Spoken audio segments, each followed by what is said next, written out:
All right, with y'all having already been prayed up and ready to begin, we're going to look at, and having taken that week 7 quiz, I'm going to go ahead and ask you to take your quizzes and pass them to the right, and we're going to grade these quizzes together. It makes life a lot easier. Many hands make light work. All right, so week 7's quiz had you list all the judges with the exception of Samuel and Eli. And these don't have to be in particular order, so I'll go slow so to make sure that you get them all. The first one is Othniel, Ehud. Third one would be Shamgar. Fourth would be Deborah and or Barak. I'll take both, either or both together. And then the fifth one is Gideon. 6 is Tola. 7 is Jair. 8 is Japheth. 9 is Ibzan. 10 is Elon. 11 is Abdon. And number 12 is Samson. And for your bonus, what was the name of Samuel's mother? And the answer to that was Hannah. Hannah. Okay, so let's go ahead. Having graded them, just mark how many they missed and hand those quizzes back to them. Make sure that make sure you keep up with these quizzes. If you lose this quiz, I can't grade it at the end of the semester, so it's upon you to keep up with these graded quizzes. All right, so let's go ahead and we're going to go into week 8. We're going to finish up. The book of Judges, and we're going to also take into account the book of Ruth and so forth. And we'll be introducing the kingdom phase. We're in the promised land phase. We're about to start the kingdom phase of our 10 steps through the Bible, as we discussed earlier in the year. So the first thing we're going to look at is the story of Micah. This is illustrations from the era of the book of Judges. Kind of gives you an understanding of what was the mindset of that day. And the mindset of the day, as if you recall, and you'll see it multiple times in the book of book of Judges. Is every man did with that which was right in his own eyes. And what we learn is man, there's a way that seemeth right unto the man, but the end thereof is destruction.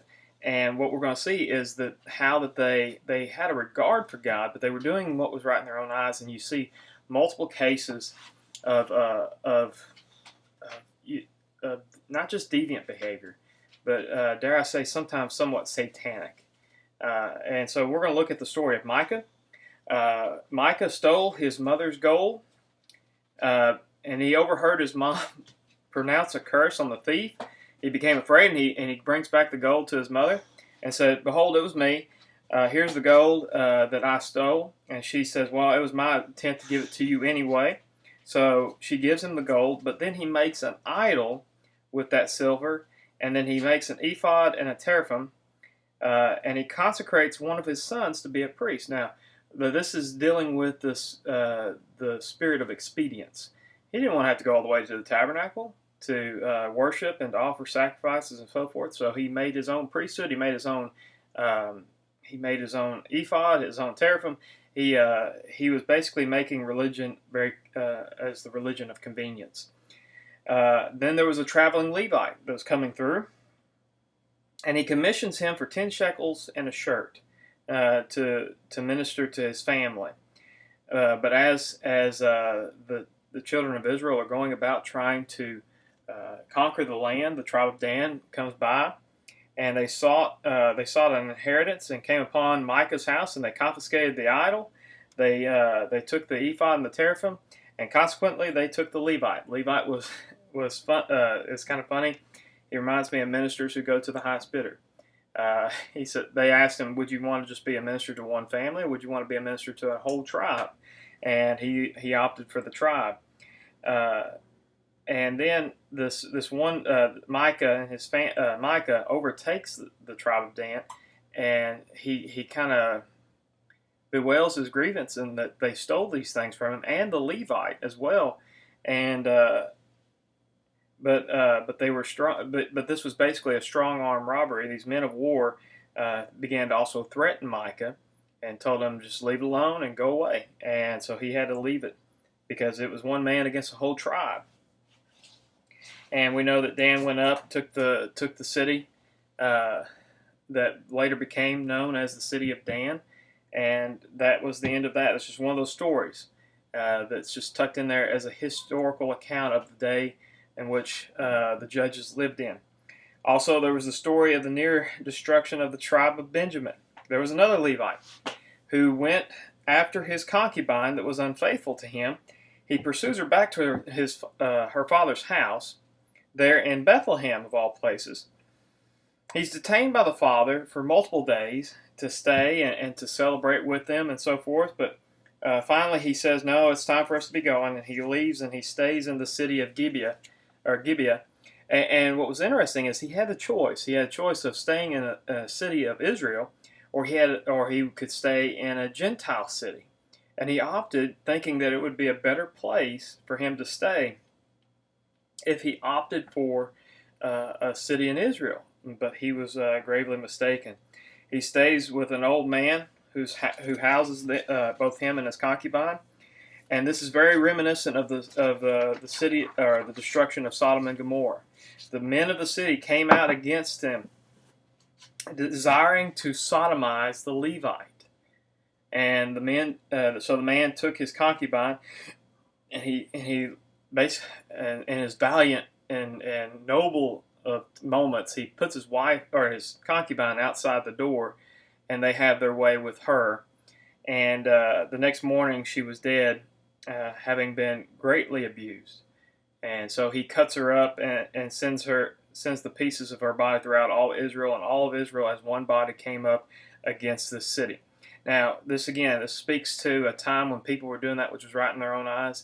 And this just was unthinkable. This is just unthinkable that people would go to this measure, do these things during a time that you think that people would have consecrated themselves to God, but in fact they were just doing what they wanted to do, and you kind of see the moral decay that was very much prevalent in the time of Israel in that day and time. Benjamin, the next morning she was dead. He sends her body throughout all the tribes of Israel, and they come up as one body against this city. Now, Benjamin came up in support of Gibeah and refused to hand over the men who had done this great crime.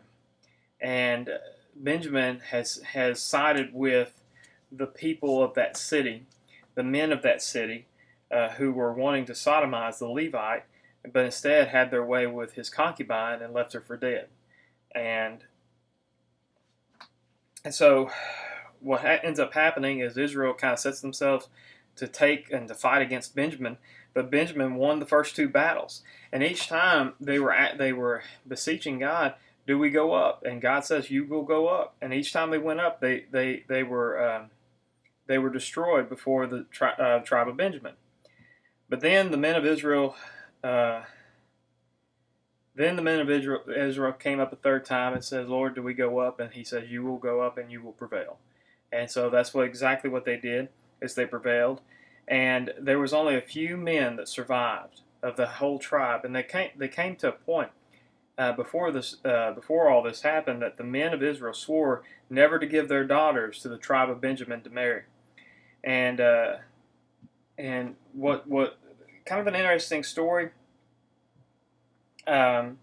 is how they got around this curse that they pronounced against the tribe of Benjamin. If they didn't have, or they didn't give any of the children of Israel to wed those who survived from the tribe of Benjamin, the tribe of Benjamin would have just died out. And they came up with a solution, and part of that solution was that Jabesh Gilead did not come up in support.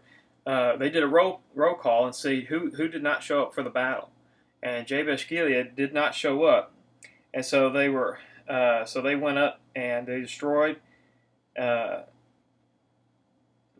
So they went up and they destroyed that city, and they took only women who were virgins, and preserve the remaining men of Benjamin for the preservation of the remaining tribe of Benjamin to marry. But then they saw that that wasn't even enough. That there wasn't enough women for the tribe of Benjamin to marry and to reproduce, and that tribe not be lacking. So this is how they got around the curse that they did, is that they would, during one of these festival moments, they would send their daughters out to dance and to be out and to dance. And what the men would do was they would lie in wait, and they would literally catch their wife. And so they would go after and run after, hopefully to catch a bride, so that they might be married, and they would marry them by force. And that way that the promise of, hey, we didn't give our wives or give our daughters for them to marry, they were taken from us. And so that's how that they got around their curse. During this time too is also the story of Ruth. Now, Ruth, Elimelech, which was Ruth's father-in-law, took Naomi and we look at Naomi and their two sons, Mahlon and Chilion, to Moab. They go and they travel to Moab because that there was a great drought in Israel. Now, his two sons married Orpah and Ruth.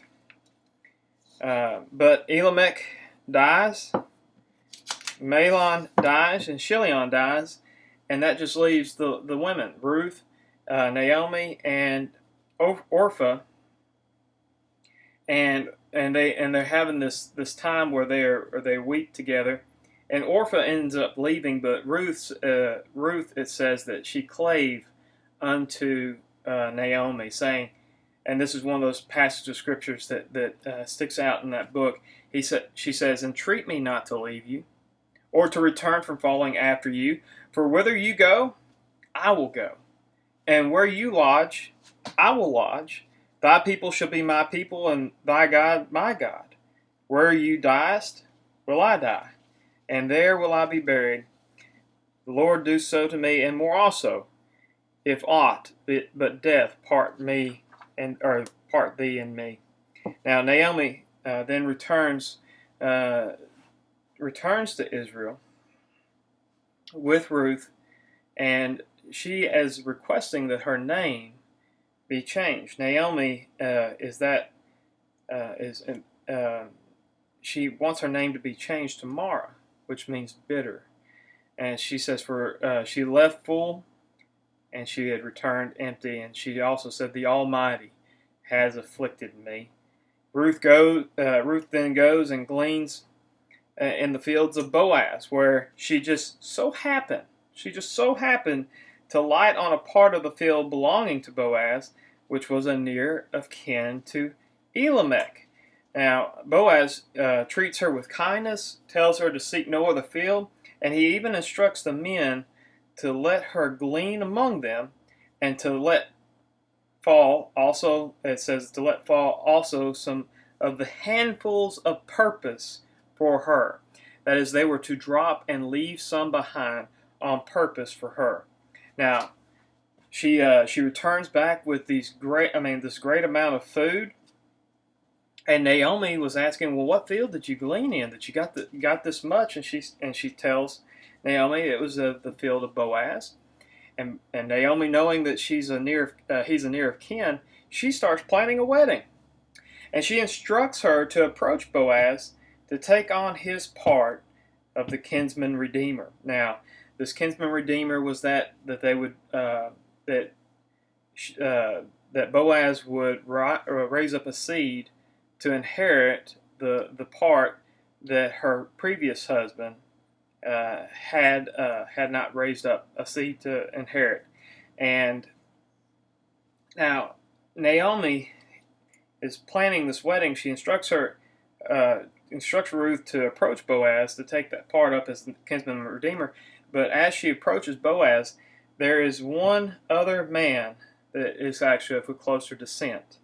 There is a near of kin that has to relinquish his right for Boaz to take up the part of the Kinsman Redeemer.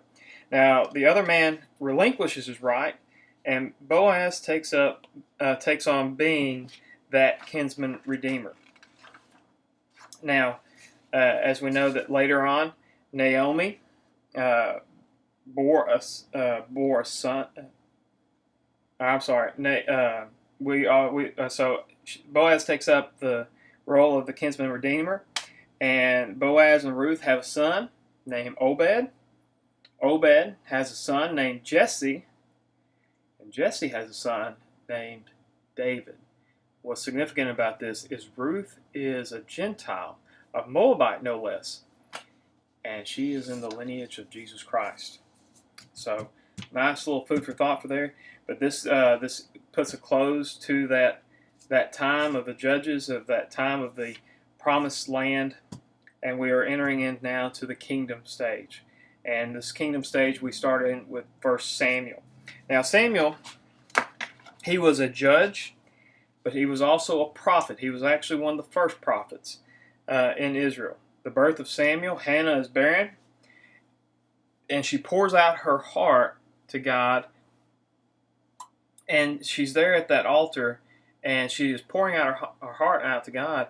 And God, and she promised to dedicate this child to God and His service. Eli is the high priest during this time, and he perceives that she is drunk, and he goes up to Hannah and says, "Put the alcohol from you."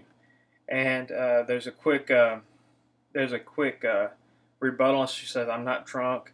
I'm just a woman of great sorrow, and I poured out my heart before the Lord." And she promises also that a part of his being dedicated to the Lord would that he be a Nazirite. Now Samuel follows a long line of Nazirites that we know. We know Samson was a Nazirite. That is, that they were not to cut their hair, they were not to eat any of the fruit of the vine, and they were never to touch anything that was dead. We also know that John the Baptist was a Nazirite as well. And so Samuel makes up a long line of those, with Samson, a long line of those men that we know to be Nazirites. God calls young Samuel at a very early age. God tells him that what's going to happen to Eli and his two sons. What it was is Eli was the high priest at the time, and his two sons were doing all kinds of wicked things. They were sleeping with the people who were coming in to worship. They were eating the meat before it was finished, and they were violating the Levitical law of making sure that the sacrifice was finished before they put in their fork to take it. But they were taking the whole thing, and it was becoming grievous upon the people of Israel who were coming to worship with a true and right heart, with these people that were polluting the sanctuary with their sin and with their egregious behavior. And I think this is a good point for us to draw a caution on, is that we dare not turn people away by our sin and by sinful behavior. Jesus says, "You either gather with me or you scatter abroad." And if you're scattering, you're doing the work of Satan, because he's one that wants to steal, kill, and destroy. He's the one that wants to sow discord among the brethren. He wants to do these things to destroy the work that God would want to do in His church. And you are trying, and you are undoing that work. Now, what we're going to see here is that God had enough, and apparently He had already talked to Eli about it. But now He was going to have to take a young boy to announce this, because apparently he wasn't going to listen anymore. And so God now calls Samuel at a very young age. He tells him what will happen to Eli and his two sons. And as you recall, Samuel was asleep, and he hears, "Samuel, Samuel." And so he rises up and he goes to Eli and says, "Here I am, behold, you did call me." And Eli says, "No, I didn't call you. Go back to sleep." And it happened a second time. And on the second time, he perceives that the Lord is trying to talk to him. And he tells Eli tells Samuel to And the next time you hear that, say, "Speak, Lord, for your servant hears." And then God tells him the things that are going to happen to Eli and his two sons. And during this time, Israel has been afflicted by the Philistines, and they thought to invoke God by bringing the Ark of the Covenant. They were in a battle, and they had been put to the worst, and so they asked for the Ark of the Covenant to come. Well, then bringing the Ark of the Covenant, that required Eli's two sons, and so Eli's two sons take the Ark and into the camp, and it says that there was a great roar in the camp of Israel, so much so that the Philistines were frightened and said, "What's going on?" And then they find out it's the Ark of the Covenant has come into the camp of Israel, and they were like, "We can't fight against this great God." And I think it's interesting that they know that the God of Israel is that of a great God, and it can't even be compared to their deity or their gods. And so it says that they were frightened, and the Philistine commanders were saying, "Quit yourself like men." Basically like, don't let these Israelites scare you. Let's fight the fight that's before you. And so they do, and what we find out is that the Ark of the Covenant has been taken into Philistine hands, and Eli's two sons are killed. Now there was a runner that was because Eli had sent the Ark of the Covenant with his two sons, and he obviously, it says that he longed for it, he was concerned for it, and he was worried about it. And the word comes back by a messenger that the Ark of the Covenant had been taken, and his two sons had been killed. At the mention of the Ark of the Covenant being taken, Eli falls off of his seat, and he was a heavy set person, and when he fell, he broke his neck, and there he died as well. And Eli was going to have a grandson that day, that same day, and his daughter-in-law was with child. And what we know too is that when the word got to her that her husband had died and that the Ark of the Covenant had been taken, she immediately goes into labor, and then she bears a son. But even she herself dies after having given birth to the son, and they wanted to know what his name was going to be, and she told them Ichabod would be his name, the mother, which was to mean that the glory is departed from Israel. Ichabod. The Ark of the Covenant is confiscated by the Philistines, and they take it to Ashdod and to the temple of Dagon. And what a wonderful picture that there's no other god beside God in this. And the Ark of the Covenant is put up there beside their deity, Dagon, this statue that they had erected. And Dagon, on the first day, the statue has fallen before has fallen on its face before the Ark of the Covenant. And then they set Dagon back up, and the next day Dagon is on the ground, and this time its head is severed and its hands are severed. And they began to understand that there was a curse now proceeding from this Ark of the Covenant, and they tried to send it to Gath, but God was afflicting the men with emerods, and many of them died. They tried to send it to Ekron, but the people turned it away, and the lords of these cities were becoming concerned. What do we do? What are we to do with this?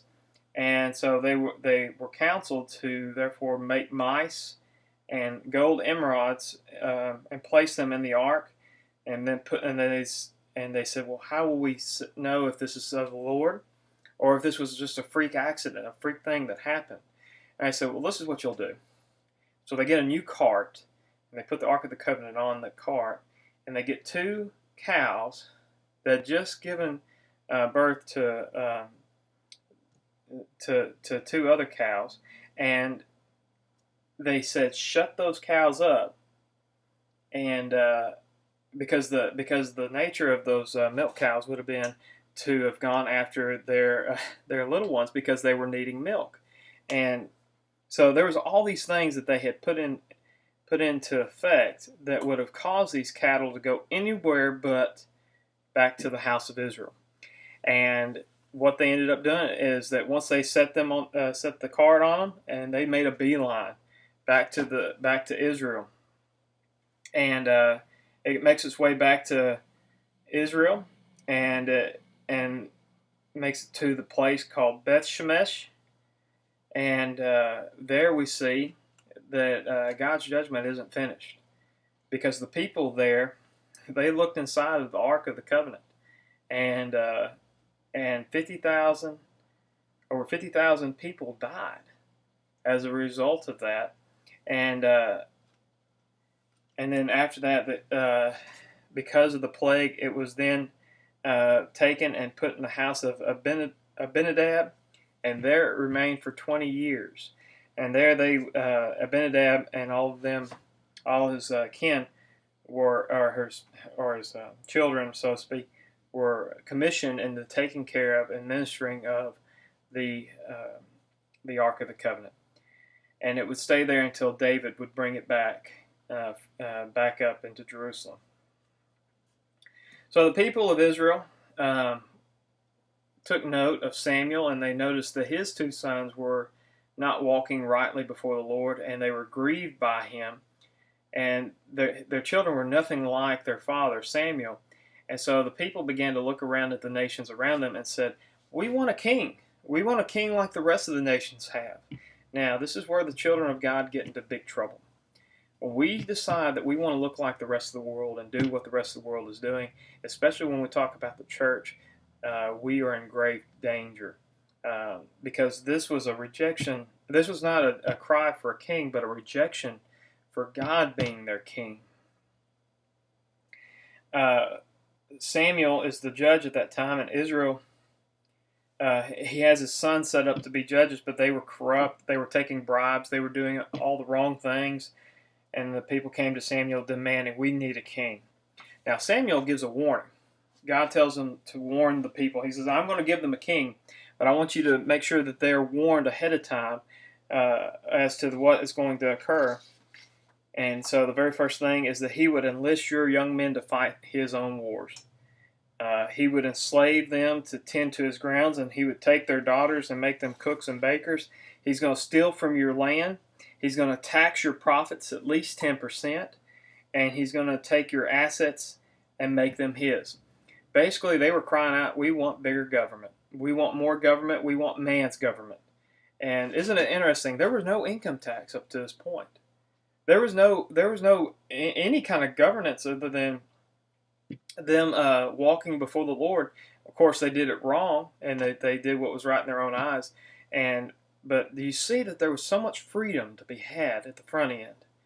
But when they cried out for a king, it brought them and it shackled them into these obligations of having to give their young men to fight, to enslave and tend to the king's ground, and take their daughters and make them cooks and bakers, and to steal their ground and to tax them 10%, to take their assets and make it theirs.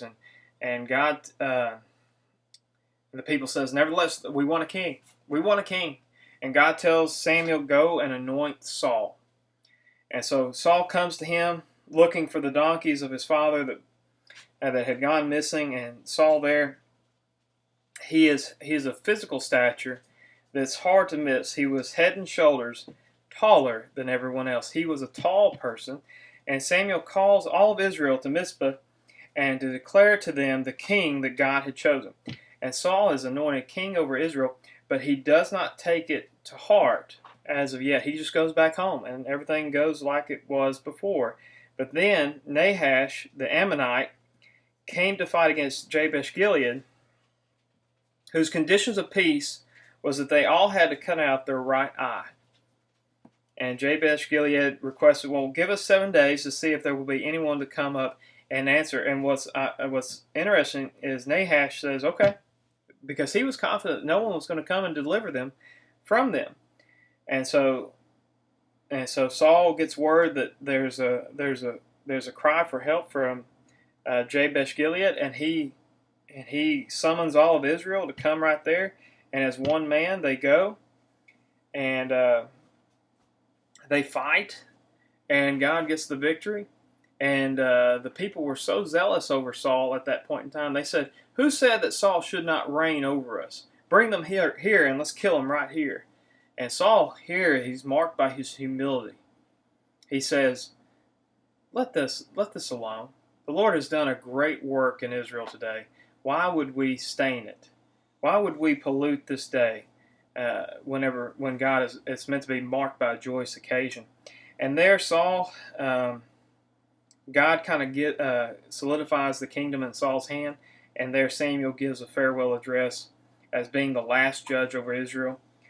And he invokes, "Have I taken anyone's donkey? Have I done anything? Have I polluted my justice with bribes or anything like that?" And the people of Israel said, "No, no." And he says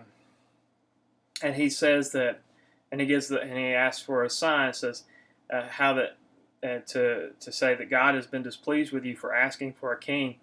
And he says, "Behold, it's a season in which it's not supposed to rain."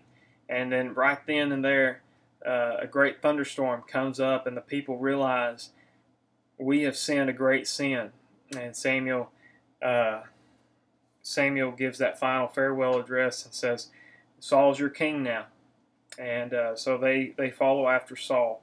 So 1 year later, King Saul, he is waiting on Samuel to do a sacrifice before they battled the Philistines, but Saul feared. Many of his people were beginning to leave. They saw that they were vastly outnumbered, and they didn't have any weapons to fight with. The Philistines made sure that there were no smiths in the land of Israel. In fact, the only two people that had swords were that of Saul and Jonathan. These were the only two that had swords. But Saul began to fear because everyone was leaving, and it got down to where there was only 300 people left.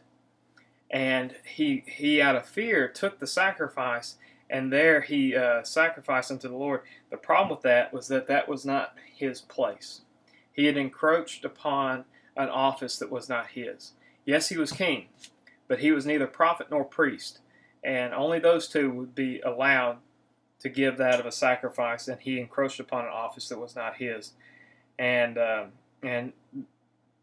when he's given the sacrifice, it's just the timing of it. Samuel comes up as he's giving the sacrifice and said, "What's going on here?"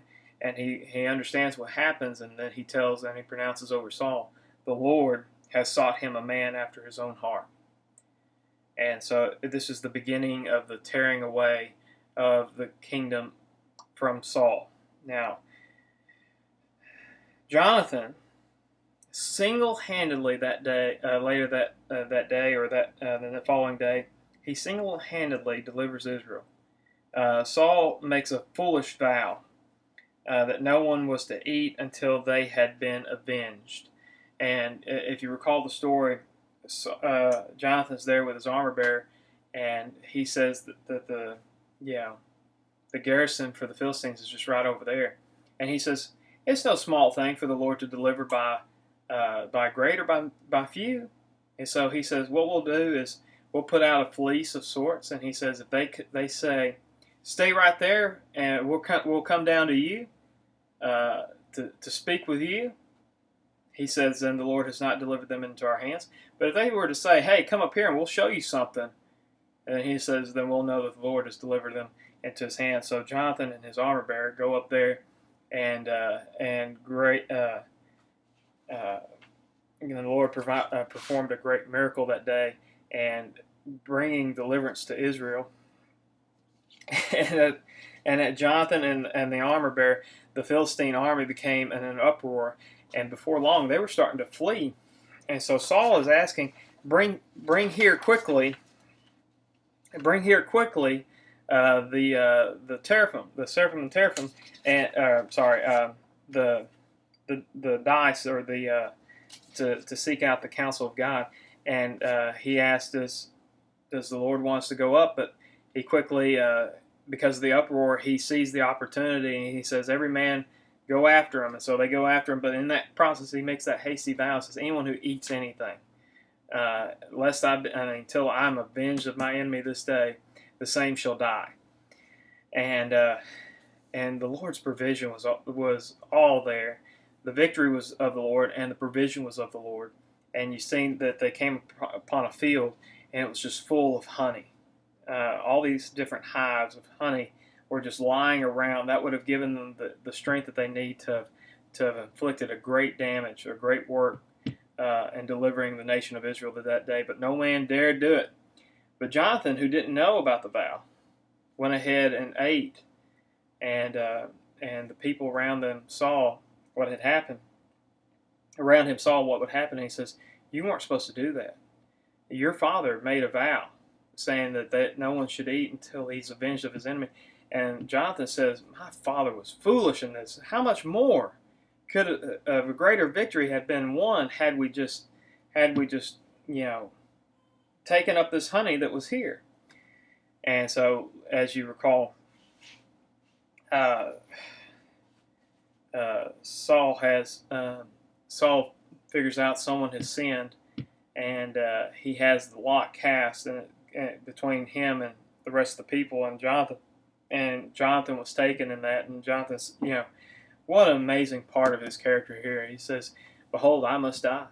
He says, I should die because of this. But then he's delivered from the hand of his own father in this, and says, he has brought a great victory in Israel, and not a hair of his head is going to perish. And that he is delivered from his own father by the people there. So Jonathan is unaware of that vow, but God delivers him by the way of the people. And then we have the second part, the second tear, if you will, that fully takes away the kingdom from Saul. Samuel tells Saul to go and kill all the Amalekites. Now, the Amalekites, if you recall, whenever the children of Israel were coming out of Egypt, they were the ones that fought against the children of Israel. Not a head-to-head like you would see as an honorable fight, but they came from behind, where it says where the weak were, where the sick or where the elderly were, and that place where Israel was weak. And this is, if you recall, this is the place where God tells Moses to go up on the mountain, and as he holds up his hands, as long as he held his hands up, Joshua got the victory, and Israel got the victory. But if he let his arms down, the Amalekites were prevailing. And so God didn't forget about that. And he says, now it's time to go and render the judgment that needs to fall upon them. And so Saul goes up, and Samuel commands him to destroy everything, cattle, sheep, anything that breathes needs to die. And so he goes, he kills everyone except the king. He goes and he kills everything, but he leaves the best of the sheep and of the cattle. And it's from that point that God tears the kingdom from Saul. And so Samuel comes to Saul and says, Saul says, I have done what the Lord had commanded. And Samuel says, then what is this I hear of the lowing of oxen and the sheep that are sounding off? What's with that? And he says, I saved these to sacrifice before your God. And it's interesting if you notice that too. He doesn't call him my God. He calls him Samuel's God. And Samuel says the Lord would rather have obedience than sacrifice. And this is where Samuel says to Saul, the kingdom is rent from you. And he goes to walk away, and Saul takes hold of the mantle, or takes hold of that part of his cloak of Samuel, and in the process it rips into his hand. And he says, so has God taken from you the kingdom and has given it to your neighbor. And this is this is the marking of the beginning, if you will, of the decline of Saul. And we're going to look at next week of the rise of David. And so next week we're going to look at the life of David and the life of Solomon. So next week's quiz, the questions are these.